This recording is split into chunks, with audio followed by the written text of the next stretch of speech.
L'appartement était libre. Celui des premières années, des premières fois, des premières armes. Dernier étage rive nord, sans voisins et sans charme. Où j'ai vécu heureux sous un ciel sans nuages.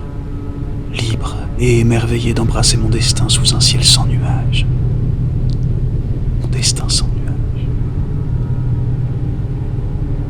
Alors, à la mort du groupe, quand tout en moi s'est effondré, disloqué, calciné, quand j'ai quitté la clinique et qu'on m'a dit de rentrer chez moi, je n'ai pas eu d'autre idée.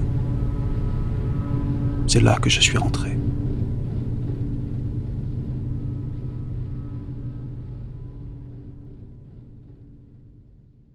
Au début, il y en avait toujours un à traîner, faire les 100 pas devant l'immeuble. Parfois, il s'en allait puis réapparaissait, disparaissait encore, remplacé par un autre. Comme je ne me montrais pas, ils ont fini par se lasser. Puis un autre encore est parti et personne ne l'a remplacé. La rue est restée vide, le champ libre. Et tout seul comme un chat au milieu de la nuit, j'ai recommencé à sortir.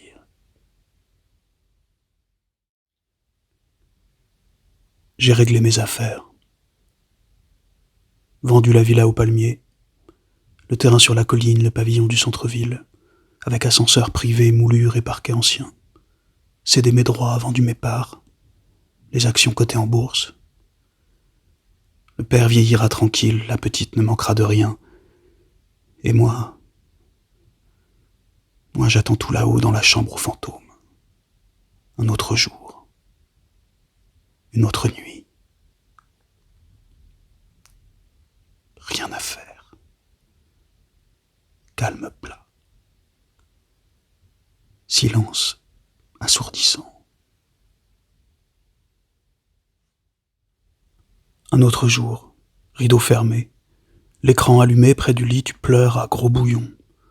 Un autre jour, et puis un autre encore, les mêmes images en boucle, quelques archives, quelques traces, les extraits d'un concert, une émission spéciale, les restes d'une vie sans nuages, un destin sans nuages. Qu'est-ce que tu regardes? Qu'est-ce que tu vois? L'image d'un homme, un jeune homme, qui me ressemble, de moins en moins. Qu'est-ce que tu regardes? Qu'est-ce que tu vois? Quelque chose qui te fait du mal? Quelque chose qui te fait du bien?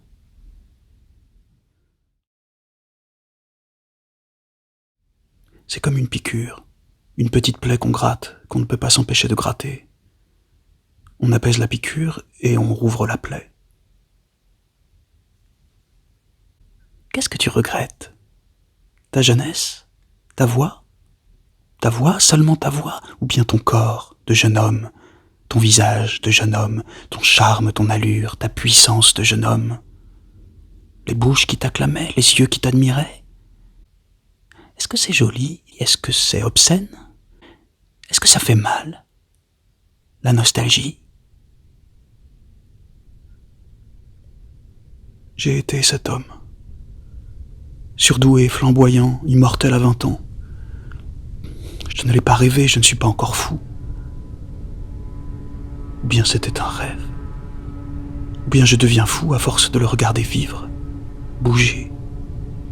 L'archange à la voix d'or, à force de regarder ces images qui prennent toute la place, grignotent toutes les autres. Tu ressasses, tu rumines.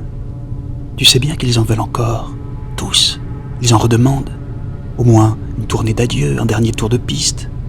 La puissance de feu, comme avant. Foudre et tonnerre, comme avant.